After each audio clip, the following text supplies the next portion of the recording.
எங்களோட இந்த 11 வருஷம் திருமண வாழ்க்கையில 2வது முறை கன்ஃபார்ம் ஆச்சுங்க பேபி. ஆனா ஃபர்ஸ்ட் டைம் வந்து அபார்ஷன் ஆயிடுச்சுன்னு தெரியும். செகண்ட் டைம் இந்த லாஸ்ட் இயர் அதாவது 2025ல வந்துட்டு பேபி கன்ஃபார்ம் ஆனது பயங்கர சர்ப்ரைஸா இருந்தது. அவ்வளோ சந்தோஷமா இருந்தது. அதுதான் நான் இப்போ உங்களோட ஷேர் பண்றேன்.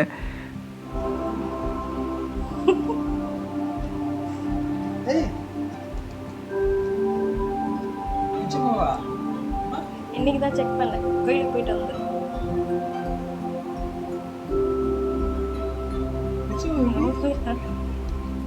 உண்மையதான். அது ஏன் கேக்குற? நானே நம்பல முதல்ல. அது என்ன போட்டிருக்குடி? நான் லைட்டா இருக்கு கோடு.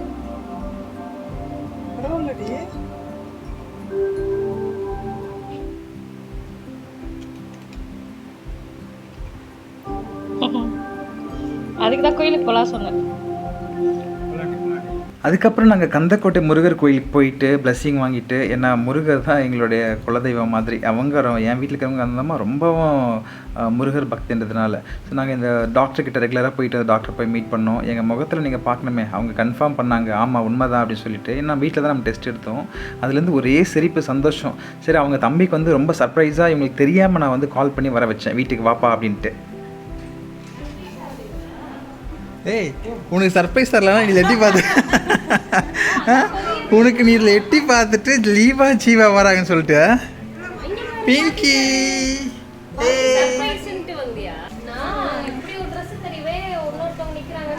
யார் அந்த இன்னொருத்தர்? ஓ, அந்த கண்ணாடி பக்கத்தில் நின்றுக்கூடாதுப்பா ஒரு வேலை. ஆமாம், ஆட்டோலையா?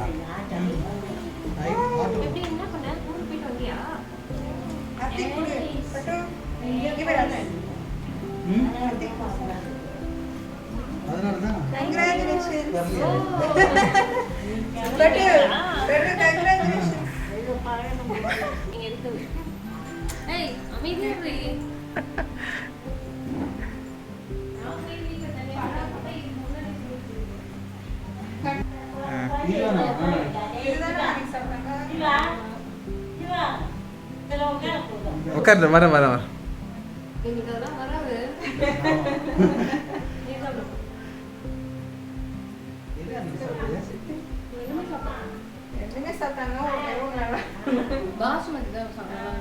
பாஸ்மதி இல்லை, பாசுந்தி. என்ன லீபாவும் ப்ரெக்னெண்ட்டாக இருக்கு அவர் வேற? இருக்கலாம். எனக்காப்பா, தேங்க்ஸ். எனக்கா? இந்த இது என்ன நிமி என்ன கவர் பண்ண? எல்லாருமே ப்ரெக்னெண்டா இருக்கு.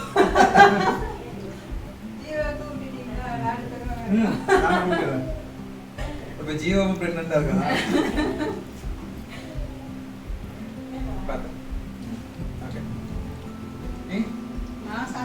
லீபாக்கு ஊட்டிடு.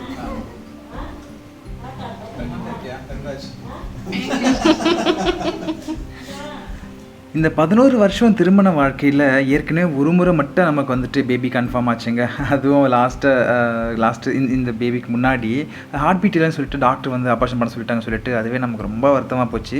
இருந்தாலும் சரி நம்பிக்கையோடு இருந்துன்னு வச்சுங்க. இந்த முறை பேபி கன்ஃபார்ம் ஆன பிறகு நாங்கள் வந்துட்டு நிஜமாலுமே ரொம்ப ரொம்ப சந்தோஷப்பட்டோம். 2025ல் நடந்ததை பற்றி நான் பேசுகிறேன். அப்போ வந்து அதுக்கப்புறம் டாக்டர்கிட்ட ரெகுலராக செக்கப்லாம் போனோம். அந்த டாக்டர் வந்துட்டு நம்ம தாம்பரத்தில் கவர்மெண்ட் ஹாஸ்பிட்டலில் இருக்காங்க. ஸோ அவங்க வந்துட்டு தனியாக கிளினிக் வச்சுருக்கேன் சொல்லிட்டு அவங்க கிளினிக் தான் கொஞ்சம் லேட்டாக தான் வருவாங்க. ஆனால் அங்கே தான் நாங்கள் பார்த்தோம். அதுக்கப்புறமா நல்லா பார்த்தாங்கன்னு வச்சுங்களேன். ஸோ எங்களுக்கு வந்து அவங்க கொடுத்த எல்லா அட்வைஸுமே நாங்கள் வந்து ஃபாலோ பண்ணோம். இந்த முறை கண்டிப்பாக எந்த பிரச்சனையும் இருக்காது, நல்லபடி இருக்குன்னு சொல்லிட்டு. ஸோ நாங்கள் இந்த பேபி ரொம்ப ரொம்ப எதிர்பார்த்தோம். எங்களுக்கு வந்து இந்த பேபி கண்டிப்பாக கிடைக்கும்னு சொல்லிட்டு. பொதுவாகவே நான் எல்லா வேலையும் செய்வேன். அதுக்கு முன்னாடியிலேருந்தே நான் வீட்டில் வந்து கிச்சனில் வந்து நான் என்னோட முடிஞ்ச வரைக்கும் ஏதாவது ஒன்று வந்து மார்னிங் பிரேக்ஃபாஸ்ட் ரெடி பண்ணுறேன், இல்லை ஜூஸ் போடுறேன், இல்லை வந்து காய்கறி வந்து ஸ்டீம் பண்ணி கொடுக்குறேன். அந்த மாதிரி ஏதாவது ஒன்று பண்ணிகிட்ருப்பேன். இதுக்கப்புறம் சொல்ல வேண்டியதே இல்லைன்னு அப்படின்றது உங்களுக்கே தெரியும். ஏன்னா அந்தளவுக்கு நான் வந்துட்டு வீட்டு வேலை கொஞ்சம் அதிகமாகவே நான் வந்து இன்வால்வ் ஆக ஆரம்பிச்சிட்டேன். என்னோடய ஆஃபீஸ் நேரம் போக வீட்டு வேலை செஞ்சு வச்சுட்டு தான் நம்ம ஆஃபீஸ் போகணும்னு சொல்லிட்டு ஒய்ஃப் உட்கார வச்சு டிஃபன்லாம் பண்ணிவிட்டு நீ உட்காரு நான் பண்ணுறேன், ஒன்றும் பிரச்சனை இல்லை, நீ ரெஸ்ட் எடுத்துக்கோ அப்படின்னு சொல்லி அதுக்கு முன்னாடி கொஞ்சம் சாப்பாடெலாம் கொஞ்சம் கொஞ்சம் கம்மி பண்ணுவேன். இல்லை கொஞ்சம் ஃபுட்டு வந்து கொஞ்சம் கம்மி பண்ணணும். ஃபுட்டு நான் சாப்பாடுன்றதை விட கார்போ நிறைய எடுக்கக்கூடாது, அதுக்கு பதிலாக காய்கறி, ஃப்ரூட்ஸு, வெஜிடபிள்ஸ் அந்த மாதிரிலாம் நம்ம நிறைய எடுக்கணும், ப்ரோட்டீன்லாம் பார்த்துன்னு சொல்லுவேன்.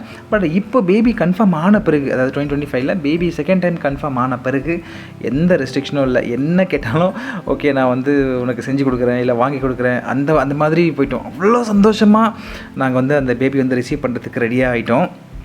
அஃப்கோர்ஸ் ஏன்னா 1 வருஷம் 2 வருஷம் இல்லைங்க, இப்போ கல்யாணம் முடிஞ்சு 11 வருஷம். என் ஒய்ஃபோட சைடில் ஒய்ஃபோட தம்பிக்கு பாப்பா இருக்குது, என் சைடில் தம்பிக்கு வந்துட்டு பேபி கன்ஃபார்ம் ஆச்சு அந்த சமயத்தில். ஸோ அப்படி இருக்கும்போது நம்ம வந்து நிறைய பிரச்சனைலாம் தாண்டி இந்தளவுக்கு ஃபினான்ஷியலாக நம்ம வந்து வண்டி எடுத்து லாஸ் ஆனது, ஐடியில் ஒர்க் பண்ணும்போது அதுலேருந்து நம்ம வந்து ஜாப் நிற்கணுன்றதுக்காக ஒய்ஃப் எடுத்து ட்ரை பண்ணது, நிற்க வைக்க முடியல, அப்புறம் ஜாப் இல்லாமல் போனது, இப்படி இவ்வளோ விஷயங்கள் தாண்டி ஃபேமிலி, என் சைடில் எனக்கு வந்து ஃபேமிலி கொஞ்சம் சின்ன சின்ன மனஸ்தாபம், இதெல்லாம் தாண்டி நமக்கு ஒரே ஒரு விஷயம் சந்தோஷம்னா கல்யாண வாழ்க்கையில் நம்ம 2 பேருக்கும் கிடைக்கிற அந்த குழந்தை தானே. ஸோ அதை நாங்கள் வந்து ரிசீவ் பண்ணுறதுக்கு அதுவும் ரொம்ப வருஷம் ஆகிடுச்சின்னு வச்சிங்களேன், 1-2 இல்லை, அவ்வளோ வருஷத்தை தாண்டி இந்த பேபி கிடைக்கணும்னு எதிர்பார்த்தோம். அதே மாதிரி நாங்கள் வந்துட்டு என்ன சொல்கிறது, ரொம்ப பெருசாக யாருக்கும் சொல்லிக்கல. ஏன்னா ஏற்கனவே ஒரு முறை வந்து அபார்ஷன் ஆகிடுச்சு, அபார்ஷன் பண்ண சொல்லிட்டாங்க டாக்டர். ஏன்னா ஃபஸ்ட் டைம் வந்து ஹார்ட் பீட் வரல, 3 மந்த்து கிட்ட நம்ம வந்து இருந்தோம், ஹார்ட் பீட் வரல, அதனால் இதுக்கு மேலே வச்சுருக்க வேணாம் சொல்லிட்டு பேபி வந்துட்டு அபார்ஷன் பண்ணிட்டாங்க இல்லையா. அதனால் செகண்ட் டைம் வந்து நம்ம அந்த 3 மந்த் முடிகிற வரைக்கும் நம்ம சொல்லக்கூடாது அப்படின்னு சொல்லி வெயிட் பண்ணியிருந்தோம். அந்த சமயத்தில் வந்து அமாவாசை வந்து அப்போ பொதுவாக எங்கள் அம்மா இறந்ததுக்கு அமாவாசைக்கு ஒரு நாள் மட்டும் தான் நான் நான்வெஜ் சாப்பிட மாட்டோம், நான்வெஜ் செய்ய மாட்டோம், காக்காவுக்கு மட்டும் சாப்பாடு செஞ்சு வைப்போம். முழுகாமல் இருக்கும்போது நீ வந்து எதுவும் ஸ்ட்ரெயின் பண்ணாதன்னு சொல்லி ஹோட்டலில் வாங்கிட்டு வந்து அம்மாவே ஏமாத்துகிற மாதிரி. ஆனால் ஓகே, அவங்களுக்கு வந்து காக்காக்கு சாப்பாடு வச்சு கொடுக்கணும் அவ்வளோதானே. அதனால் அம்மா மருமக வந்துட்டு மாசமாக இருக்கா, ரொம்ப அவளை ஸ்ட்ரெயின் பண்ண முடியாது அப்படின்னு சொல்லி நான் வேண்டிக்கிட்டு ஒரு இட்லியும் வடையும் வந்து கடையில் வாங்கிட்டு வந்து வச்சுட்டு என்ன சொல்கிறது, ஒரு சின்ன திருப்தி, ஓகே அம்மாவுக்கும் நம்ம வந்து செஞ்சிட்டோம் அப்படின்ற மாதிரி. அதுக்கப்புறம் சின்ன மாடி படி ஏறாமல் இருக்கிறது, இதெல்லாம் என்னென்ன பண்ண முடியுமோ என்னால் அட்லீஸ்ட் வேலைக்கு போகிற நேரம் போக முடிஞ்ச வரைக்கும் நான் ட்ரை பண்ணேங்க. பெஸ்ட்டாக தான் நான் பார்த்துன்னு வச்சிங்களேன். ஏன்னா ஒன்று என் சைடில் வந்து கொஞ்சம் ஆள் சப்போர்ட் இல்லை. எங்கள் அம்மா இருந்திருந்தாங்கன்னா அந்த ஒரு விஷயம் வந்து எனக்கு வந்து ரொம்ப யூஸ்ஃபுல்லாக இருந்திருக்குன்னு நான் சொல்லுவேன். அது ஒன்று தான் வந்து பெரிய மனக்குறையாக போயிடுச்சு. அதுக்கப்புறம் ஒரு முறையும் நாங்கள் வந்து ரெகுலர் செக்கப் போகிறது எல்லாமே பார்த்துட்டு இருந்தோம். பட் என்ன, அதுக்கப்புறமா ஒரு இடத்துல வந்து போயிட்டு வந்த பிறகு கொஞ்சம் வெளியில் பேங்க் போயிட்டு வந்தோம். அதுக்கப்புறமா வந்து பொதுவாக நம்ம எந்த காரணங்களும் சொல்லக்கூடாது, அதனால நம்ம சொல்லக்கூடாதுன்னு சொல்லுவாங்க. எதனாலே தெரியல. அதே சமயத்தில் நாங்கள் வந்து இந்த பேபி கன்ஃபார்ம் பண்ணுறதுக்கு முன்னாடி வந்து ஒய்ஃபுக்கு வந்து பல்லு வந்து கொஞ்சம் வலின்னு சொன்னாங்க. அதனால் வந்து நாங்கள் கொஞ்சம் டேப்லெட் எடுக்கிறது, இன்ஜெக்ஷன் போடுறதெல்லாம் அதே சமயத்தில் பேபி கன்ஃபார்ம் பீரியடில் இருந்தது. அது இல்லாமல் நாங்கள் கொஞ்சம் வந்து இந்த பேங்க்குக்கு போகிறது சின்ன சின்ன விஷயந்தான். பட் அது ஒரு காரணமாக இருக்குமா அப்படின்னு எனக்கு தெரியல. ஆனால் என்ன காரணம்னு டாக்டரும் வந்துட்டு இதனால தான் அப்படின்றதுலாம் சொல்லலை. இந்த பேபி செகண்ட் டைம் கன்ஃபார்ம் ஆன பேபி வந்துட்டு அதுவாக அபார்ஷன் ஆகிடுச்சிங்க. போன முறை ஃபஸ்ட் டைம்ன்றது வந்துட்டு ஹார்ட் பீட் வரலன்னு சொல்லி டாக்டர் வந்து அபார்ஷன் பண்ண சொல்லிட்டாங்க. ஆனால் செகண்ட் டைம் வந்து நாங்கள் வந்து ஸ்கேன் பண்ணுறதுக்காக போயிருந்தோம். டாக்டர் வந்து எழுதி கொடுத்தாங்க, இந்த ஸ்கேன் பண்ணி எடுத்துகிட்டு வாங்க அப்படின்னு சொல்லிட்டு. அப்போ ஸ்கேனில் வந்துட்டு டாக்டர் வந்து அங்கே ஸ்கேன் டாக்டர், இல்லை இந்த பேபி கரு வந்து கலைஞ்சிட்ருக்கு, நிறைய ஸ்ப்ரெட் ஆகிட்டுருக்கு, பேபி உங்களுக்கு கிடைக்காதுன்னு சொன்னோடனே எனக்கு உண்மையாலுமே என்னால் கண்ட்ரோல் பண்ண முடியல. ஒய்ஃப் வந்து அதை என்ன சொல்கிறது, அதை ரிசீவ் பண்ணுறதுக்கு அவங்களுக்கு டைம் எடுத்தது. ஆனால் எனக்கு வந்து அது புரியவே இல்லை. எனக்கு டக்குன்னு ரொம்ப கண்ணு கலங்கிடுச்சு. ஆனால் அந்த சமயத்தில் நாம் அழுது ஸ்கேன் சென்டர்லேயே ஒய்ஃபும் அழுதுக்க சொல்லிட்டு நான் ரொம்ப ஸ்ட்ராங்காக இருக்க ட்ரை பண்ணேன்.